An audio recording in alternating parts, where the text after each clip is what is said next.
Dice Proverbios 22, capítulo 22, verso 1.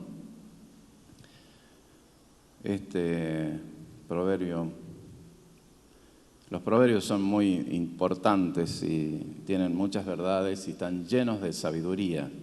Voy a leer solamente el verso 1. Dice, de más estima es el buen nombre, mucho más que las riquezas. Es decir, que la buena fama, el buen nombre, es más valioso que las riquezas, ¿no? Que el dinero, que el oro, que la plata, que las propiedades. Tener un buen nombre, ser conocido por, cuando alguien hable de uno, digan, sí, esa es una buena persona, es un buen cristiano o es un buen empresario, es un buen trabajador, una buena ama de casa. Tantas cosas buenas que se podrían decir de nosotros, de ustedes, ¿no? Es un buen esposo, es una buena esposa, un buen marido, una buena mujer, trabajadora, hacendosa, como habla también el proverbio acerca de la mujer virtuosa, ¿no? Y el salmo. Así que el buen nombre es muy importante. Y saben que Jesús, desde que Él vino al mundo, voy a hablar mucho del Señor en esta predica. Me gusta predicar de Cristo. Para mí el tema central de la predicación es Cristo Jesús, nuestro Salvador. Podemos predicar de doctrinas y de muchas cosas, pero me gusta predicar, me conmueve también hablar de Cristo Jesús, porque es tan hermoso el Señor, tan maravilloso y tan sublime hablar de Él, que llena mi corazón, y cada vez que leo algo, cuando estoy leyendo, preparando la palabra, no puedo dejar de conmoverme o de llorar a veces, ¿no?, por la palabra. Ayer estaba predicando y se me cerró la garganta y se me salían las lágrimas, pero no es porque uno está triste, le decía a los hermanos, sino porque me emociona leer la palabra del Señor. Y entonces voy a hablar de Jesús. Y si es cierto esto que dice que es de más estima el buen nombre que las muchas riquezas. Pero Jesús, vemos en la Escritura, que era pobre, doblemente pobre, cuando Él vino a la tierra, porque siendo Dios se hizo hombre. Él se despojó, dice la Escritura, de sí mismo, de las riquezas que Él tenía, como Dios mismo en los cielos. Se despojó a sí mismo de las glorias, de la riqueza de los cielos, como dice Filipenses 2:7, dice, sino que Él, siendo Dios, se despojó a sí mismo, tomando forma de siervo, hecho semejante a los hombres. Siento que acopla un poquito, no sé si lo tengo que poner más lejos o más cerca. Bueno, tomando forma de siervo, dice, hecho semejante a los hombres, y estando en la condición de hombre, siendo como nosotros, con todas quizás nuestras luchas y también limitaciones, ¿no? Porque como hombres tenemos limitaciones físicas a veces o de muchas cosas. Él se hizo semejante a nosotros, sujeto también a las tentaciones, a las pasiones. El Señor sentía dolor, sentía frío, sentía alegría, como nosotros, siendo hombre, siendo carne. Estando en esa condición de hombre, Él se humilló a sí mismo, haciéndose obediente hasta la muerte. No era una obediencia así, no más. Sí, Señor, yo voy a hacer lo que vos me digas, pero bueno, hasta cierto punto soy obediente, como a veces nos pasa a nosotros, y después, pero eso no me pidas, ¿no? En esto te obedezco, pero no me vayas a pedir una cosa que no, eso no. Él se hizo obediente, Cristo se hizo obediente hasta la muerte, y muerte de cruz. Siempre digo eso, que no era cualquier muerte, sino una muerte terriblemente dolorosa, y es un sufrimiento tremendo. Él se despojó a sí mismo, para vivir entre nosotros. Y la Escritura dice que Él no tenía ni siquiera dónde recostar su cabeza, siendo un rey con todas las riquezas, creador del universo, venir aquí, ¿no? Y despojarse de todo eso y no tener ni siquiera dónde recostar su cabeza en una almohada. Él a veces tenía que usar una piedra o no había dónde recostar su cabeza, porque Él caminó, sirvió, estuvo con nosotros para ayudarnos, para servirnos, para guiarnos. No solamente fue, doblemente pobre por eso, sino que también, en lo que estoy hablando acá al principio, en cuanto a su nombre, a la estima que Él podía decir, bueno, yo me vengo de allá, pero yo quiero que acá la gente me valore. Yo voy a hacer tal cosa, yo voy a ser pastor de esta iglesia, pero yo quiero que la gente me valore, podría decir yo, ¿no? Y si no me valoran, entonces me voy y dejo todo. A usted le pasa a veces que hace un trabajo, no, pero yo voy a hacer ese trabajo, pero si me lo valoran. Jesús no dijo eso, ni hizo eso. Él no estaba sujeto a que si hablaban bien de Él o hablaban mal de Él. ¿Cuántas veces nosotros cuando alguien dice algo mal o habla mal de nosotros, enseguida queremos renunciar o tirar la toalla? Inclusive cuando alguien nos corrige, nos muestra alguna falla o falta que tenemos, bueno, entonces ya no nos gusta tanto. Pero debemos estar sujetos a la autoridad en un principio bíblico y también estar dispuestos a humillarnos, no a exaltarnos, a creernos siempre más y tan perfectos que nadie nos puede decir nada, sino a humillarnos, porque dice la Escritura que el Señor exalta, ¿no?, al humilde, al que se humilla, Dios lo va a exaltar, pero al que se exalta, ¿qué dice la Escritura? Que Dios mismo va a permitir que sea humillado. Jesús se humilló a sí mismo, tomando forma de hombre y haciéndose obediente hasta la muerte. Bueno, no solamente eso, sino que su reputación se manchó muchas veces a lo largo de su vida. La difamación que le hicieron al Señor fue tremenda. Cómo hablaron mal de Él, siendo Él el Hijo de Dios y siendo perfecto, santo, sin mancha, siendo el Cordero de Dios que venía para quitarnos la maldición del pecado. Mucha gente que hablaba y rumoreaba de Él y decía medias verdades. Qué tramposa que es la media verdad, ¿no? Porque hay cosas que sí son ciertas, pero la gente las da vuelta de tal forma para hacer quedar mal a alguien. Y podemos dar ejemplo. Piensen en algún ejemplo de eso. Las medias verdades. Y al final entonces el buen nombre, ese Dios sublime, lo más grande que pueda existir, el más grande entre los hombres, tuvo que ser acusado, maltratado, difamado, burlado.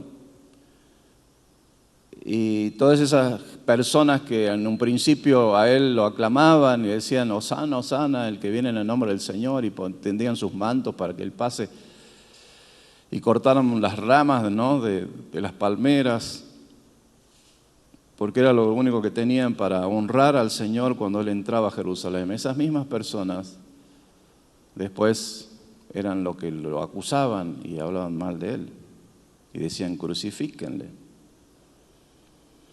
Pero hay algo también espléndido, algo hermoso detrás de todo eso, de ese escándalo, de esas críticas. Hay algo que contrasta con eso, ¿no? Pensemos un poquito en los honores que el Señor debía recibir y todas las calumnias que Él tuvo que soportar. Y a veces a nosotros el Señor nos permite que podamos probar un poquito de eso y que podamos ejercitarnos en soportar. porque la verdad que no soportamos mucho, seamos sinceros. Apenitas alguien nos toca o toca a alguien de nuestra familia, ¡wow!, ¿no? Se enciende como un fuego. Pero Dios quiere probarnos, ejercitarnos, porque en eso que parece algo negativo, que alguien hable mal o que no diga quizás todo lo bueno que sos o todas las cosas buenas que hiciste, sino solamente vea los defectos, también existe gloria. También Dios transforma eso, que parece algo feo, terrible, en honra y en gloria para aquellos que le sirven a Él y creen en Él. Todo comenzó cuando Jesús nació. Ya desde el nacimiento, recuerden que Jesús, antes que nazca inclusive, había sido anunciado por el ángel y también había sido anunciado a esos sabios del oriente que le llaman los Reyes Magos, y antes que él nazca ya estaba siendo perseguido. Ya Herodes quería matarlo, quería eliminarlo, porque cómo es el mundo, ¿no? No quiere competencias, la lucha por el poder, la envidia, las cosas que la gente anhela tener, y cuando viene alguien y dice, no, este me va a hacer sombra, no, este me va a quitar el poder, no, este me va a hacer algo, enseguida buscan de anular a ese contrincante, ¿no? Y eso lo vemos mucho también en el mundo en que vivimos. Nos vemos inclusive en los candidatos, en la política, cómo uno habla mal del otro, ¿no? Qué distinto sería si los candidatos harían su campaña y dirían todas las cosas buenas que el otro candidato, el contrincante, tiene. Qué distinto sería si uno buscaría las virtudes y las cosas buenas y se unirían para trabajar juntos. Pero en este mundo existe eso de la guerra, el conflicto, el hablar mal, el buscar anular a la otra persona. Y el espíritu de este mundo, o el enemigo de Dios, trataba de hacer eso con Jesús todo el tiempo, desde su nacimiento. Porque se armó un escándalo cuando el Señor nació. Eso era algo inevitable y Dios sabía que iba a pasar eso. La madre de Jesús se queda embarazada antes de casarse. José no era el padre. Y dice Mateo, ¿no? El Evangelio de Mateo dice, como era justo José, como José el padre era justo y no quería infamarla, quiso dejarla secretamente. Es decir que José claro, él no era el padre, María se ve embarazada, no estaban casados. Y entonces él dice, yo mejor para evitar, porque en ese entonces cuando una mujer no era casada y se quedaba embarazada, la sacaban fuera de la ciudad y tenía que ser apedreada, muerta. Así decía la ley de Moisés. Pero ese no era el plan de Dios. Y eliminar esa vergüenza era algo parecía imposible, ¿no? Era una situación muy difícil. Y nosotros quizás no sabemos, la Biblia no dice todo lo que María sufrió por esa situación. Pero sí vemos cómo Jesús luego tuvo que soportar eso más adelante. Sus enemigos, los enemigos de Jesús, siempre estaban pensando en cómo podían dañarlo al Señor. Él tuvo que soportar siempre eso. Y entonces dice acá el Evangelio según San Juan que el Señor, como el Señor revelaba o develaba toda la injusticia que algunas personas tenían, muy hipócritas, algunos eran religiosos, pero eran muy falsos, muy hipócritas. Entonces esas personas con más razón querían eliminarlo al Señor y sacarlo del medio, hablando mal, difamándolo. Y entonces el Señor le dice, ¿no? En Juan, capítulo 8, vamos a ir al texto.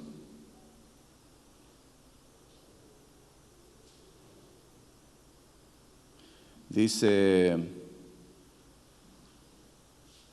vamos a leer desde el verso 2. Y por la mañana volvió al templo y todo el pueblo vino a él, y sentado él les enseñaba. Entonces los escribas y los fariseos, todos conocemos esta historia que cuenta acá, le trajeron una mujer sorprendida en adulterio, y poniéndola en medio le dijeron: Maestro, esta mujer ha sido sorprendida en el acto mismo de adulterio. Y en la ley nos mandó Moisés a apedrear a tales mujeres. Tú pues, ¿qué dices? Mas esto decían tentándole para acusarle. Pero Jesús, inclinándose hacia el suelo, escribía en tierra con el dedo. Y como insistieron en preguntarle, se enderezó y les dijo: el que de vosotros esté sin pecado, sea el primero en arrojar la piedra contra ella. E inclinándose de nuevo hacia el suelo, siguió escribiendo en tierra. Pero ellos, al oír esto, acusados por su conciencia, salían uno a uno, comenzando desde los más viejos hasta los postreros. Y quedó solo Jesús y la mujer que estaba en medio. Entonces, enderezándose Jesús, no viendo a nadie sino a la mujer, le dijo: Mujer, ¿dónde están los que te acusaban? ¿Ninguno te condenó? Ella dijo: Ninguno, Señor. Entonces Jesús le dijo: Ni yo te condeno, vete y no peques más. Conocemos ese relato. Jesús sabía la vida y obra de cada una de estas personas. Él conocía. Y cómo es el ser humano, ¿no? Que en un principio ellos eran los que querían acusar a la mujer, porque decían: esta mujer fue sorprendida en el mismo acto, porque fue sorprendida y era mujer. Le trajeron a Jesús para ver si Jesús decía: sí, tienen que apedrearla y tienen que sacarla y matarla y hacer todo eso. Pero Jesús, conociendo el corazón de ellos y la vida de ellos, le dice eso: si alguno de ustedes está libre de culpa, arroje la primera piedra. No sabemos qué culpa tenían estas personas, pero todos tenían alguna culpa, porque es cierto lo que la Escritura dice, que todos somos pecadores. Mas Cristo murió por nosotros, por nuestros pecados. El castigo de nuestra paz fue sobre Él, por sus llagas fuimos nosotros curados. El trabajo que hizo Jesús en nosotros es hermoso, es maravilloso, no lo podemos desconocer. No obstante, Él tuvo que sufrir esas calumnias. Y entonces en una oportunidad Jesús le dice: ustedes hacen las obras de vuestro padre, refiriéndose al diablo. Jesús no tenía, como se dice en este tiempo, no tenía pelos en la lengua para decir las verdades, ¿no? Y las cosas que eran ciertas. Ustedes hacen eso porque tienen una fachada, tienen una máscara, pero por dentro están todos podridos. Son como sepulcros, por fuera blanqueados, por dentro tienen toda la podredumbre. Y como Jesús los enfrentaba y le decía las cosas, entonces ellos buscaban de qué acusarle a Jesús.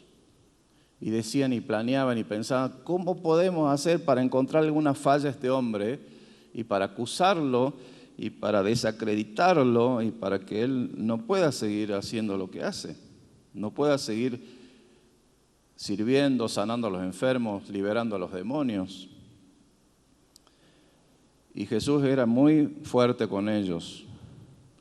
Entonces ellos le contestan a Jesús. Era como que ellos conocían la historia de Jesús y entonces le dicen, como insinuándole al Señor, eso está en el versículo 41, Juan 8, 41, Jesús le dice: vosotros hacéis las obras de su Padre.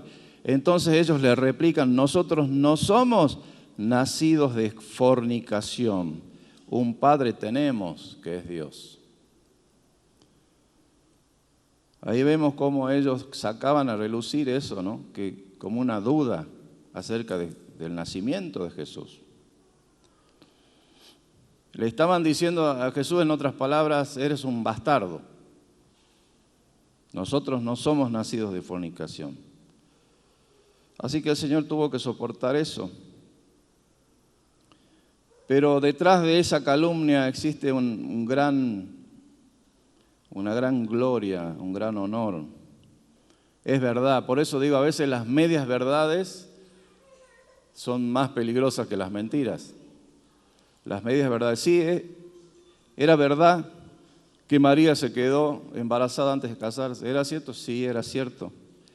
¿Era verdad que José no era el padre? Sí, era verdad que José no era el padre. Pero Jesús no era un hijo ilegítimo. La realidad es otra, dice la palabra. Respondiendo el ángel le dijo a María, el Espíritu Santo vendrá sobre ti. ¿De dónde vino Jesús? El Espíritu Santo vendrá sobre ti y el poder del Altísimo te cubrirá con su sombra. ¡Wow! Por lo cual, también el santo ser que nacerá será llamado Hijo de Dios. Jesús no es ni era un hijo ilegítimo, sino hijo de Dios mismo.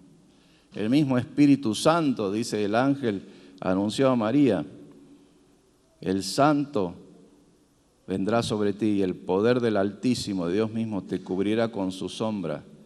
¿Puede hacer Dios eso? Claro que puede hacerlo. ¿No creó Dios al ser humano del polvo y del agua y dice que amasó una especie de barro y sopló y le dio vida al ser humano y fue un ser viviente?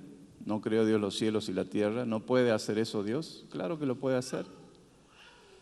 De una virgen estaba anunciado desde muchos años antes, los profetas ya habían anunciado que el Salvador, el Mesías, vendría de una virgen, nacería de una virgen. ¿Cómo es posible eso? Bueno, solamente Dios puede hacer eso. No iba a nacer por intermedio o con la intervención de un varón y una mujer, sino Dios mismo dice que iba a venir con el Espíritu Santo sobre esta virgen y esa virgen iba a concebir, iba a dar un hijo, el cual será santo, el que nacerá, y será llamado Hijo de Dios. Lucas 1:35 dice eso.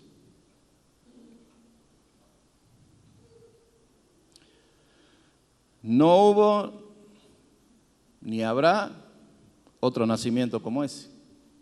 Jesús es el Hijo de Dios, es el único.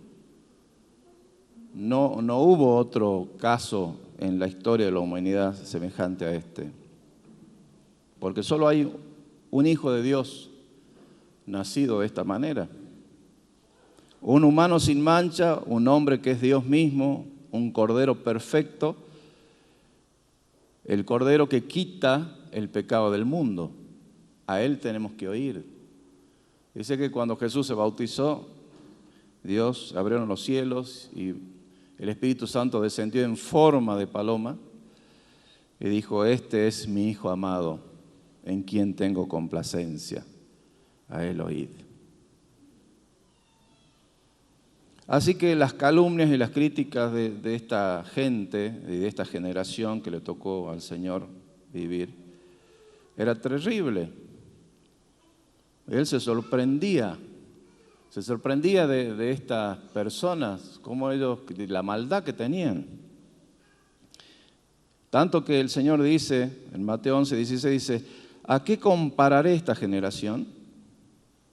Es semejante a los muchachos que se sientan en las plazas, ¿no? Que ni bailan con la flauta ni lloran con las endechas. Es decir, no eran, está hablando de un extremo de que hablan cosas de alegría ni tampoco de tristeza, sino que son como ambiguos. Nosotros decimos en criollo, no eran ni chicha ni limonada. ¿no? Personas así de doble, ¿no? Dicen una cosa, hacen otra, piensan una cosa, dicen otra. Y eso es una enseñanza también para nosotros, de tratar de ser sinceros con Dios sobre todo, y sinceros con la gente. ¿Cuánto nos cuesta a veces ser sinceros? No voy a decir esto porque no se vaya a enojar. Bueno, Jesús no tenía ese problema, Él les decía las cosas que le tenía que decir. Pero ¿cómo se podía contrarrestar estas calumnias que esta gente tenía en contra de Jesús? ¿Y cómo se puede silenciar eso? Algunos que también venían a halagarle, ¿no? Pero no eran sinceros. Entonces la gente no le venía bien nada. Por ejemplo, cuando vino Juan el Bautista, también lo criticaron a él. Dice, porque vino Juan, ¿no? Y Juan ni comía ni bebía, hablando de que él no tomaba vino. Él tenía una comida especial, Juan, miel y langostas. Él no andaba relacionándose con nadie, él estaba en el desierto.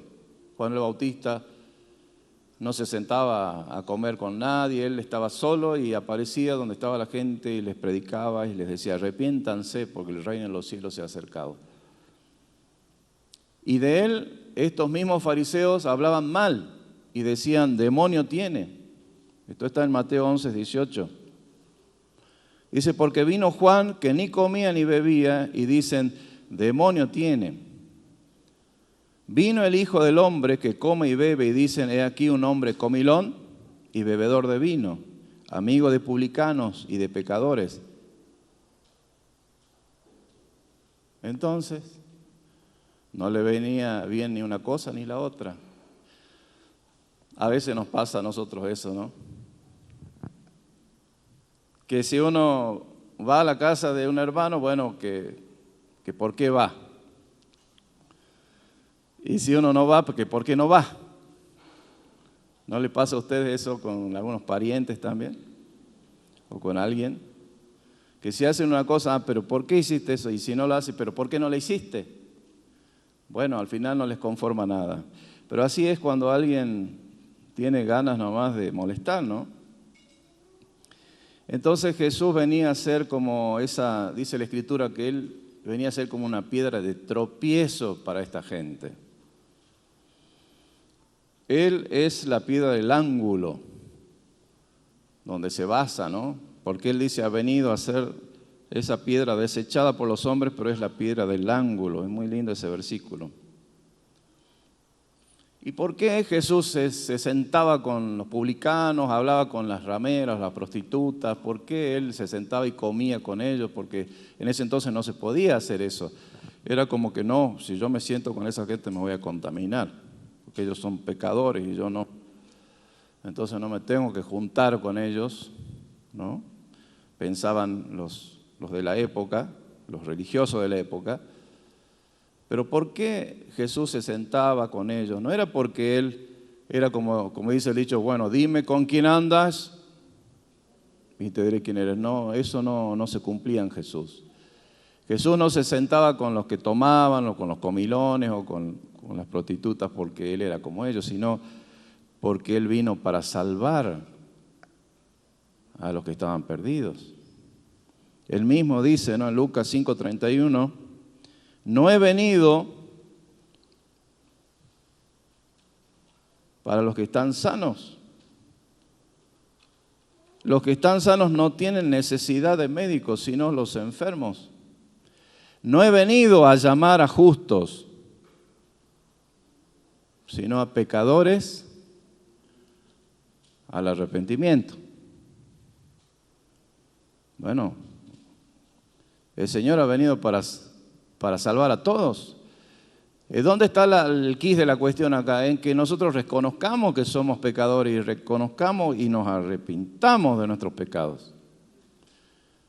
Y eso es lo que el problema en el mundo, que no todos reconocen a Jesús como el Salvador, como el único que puede limpiarlos de sus pecados, de sus maldades. Y es necesario que todo ser humano, todo el que es nacido, reconozca a Jesús como Salvador y que a través de Él pueda recibir el perdón de los pecados. Porque Él ha venido para eso, ¿no? Ahora, ¿cómo se puede criticar a alguien que ha venido para eso? Qué tremendo, ¿no?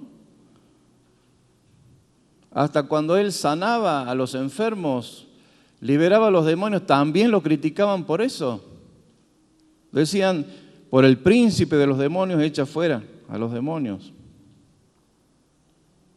Mateo 9:34 dice, ¿no decimos bien nosotros que tú eres samaritano y que tienes demonio? Le decían a Jesús. En Juan 8:48, Juan 10:20 dice, demonio tiene y está fuera de sí. ¿Por qué le oís a él?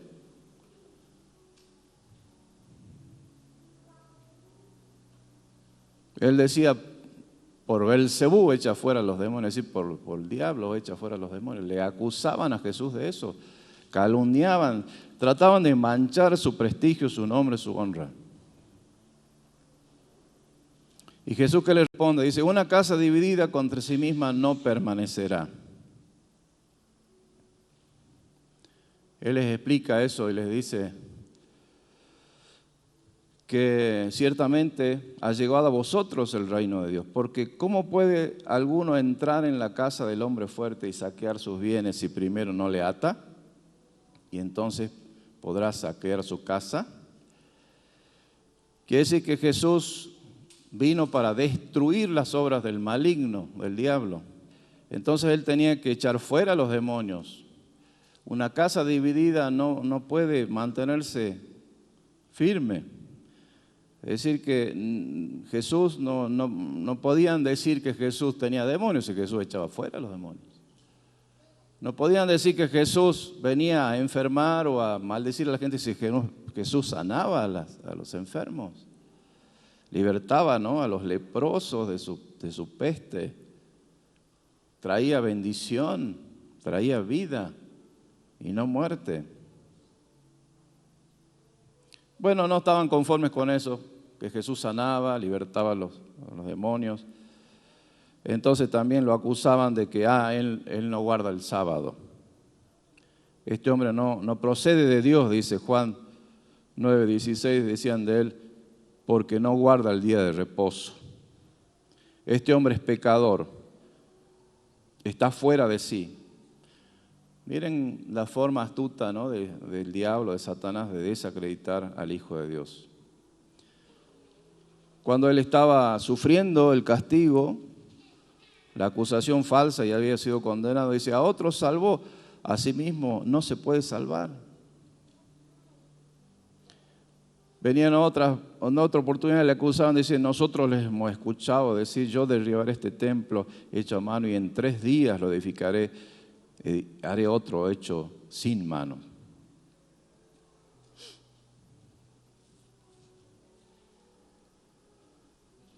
Pero la Biblia dice también que entre todos esos había alguien que algo tenía, ¿no?, de revelación y de sabiduría. Y que dijo, si esto no viniera de Dios, si este hombre no sería de Dios, las cosas que él hace no podría hacerlas. Si este no viniera de Dios, nada podría hacer. Y cuando le acusaban de que si eres hijo de Dios, bueno, dile a tu padre que bájate de esa cruz, o dile a tu padre que te salve de esto, ¿no? Miren lo que dice él acerca de esa acusación. Eso está en Juan 10:18. Nadie me la quita, refiriéndose a la vida, sino que yo de mí mismo la pongo. El Señor se ofreció voluntariamente a dar su vida.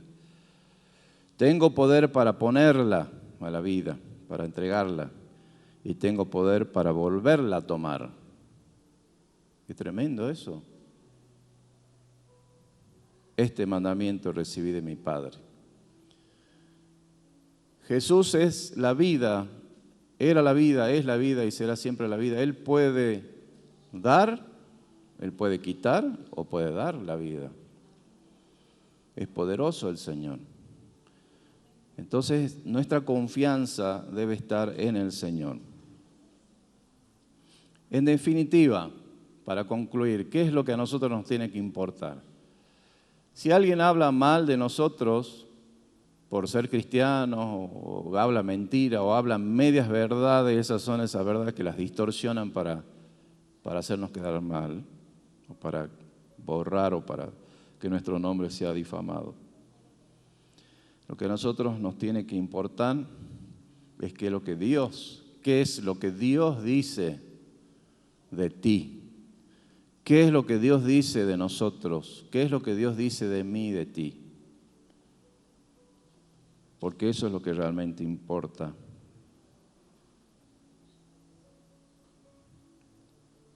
Algunos decían de Jesús cuando Él estaba en la cruz, debe ser que su Padre no lo ama. ¿No? Si es que realmente es hijo de Dios, bueno, que le libre de esto ahora, si es que realmente Dios lo quiere. Que si le quiere, que si Dios Padre ama a su Hijo, eso no cabe ninguna duda. Él lo dijo en voz audible, dice, este es mi Hijo amado. ¿Podrá decir Dios lo mismo de ti y de mí? Esta es mi hija amada, en quien tengo complacencia. Qué hermoso sería escuchar eso. Este es mi Hijo amado, en quien tengo complacencia. No importa lo que los demás piensen o digan. Amén. Ese es el único buen nombre que te tiene que importar. Es lo que importa al final. Esa es la verdadera riqueza que tenemos, es la gloria de Cristo en nuestra vida. Amén.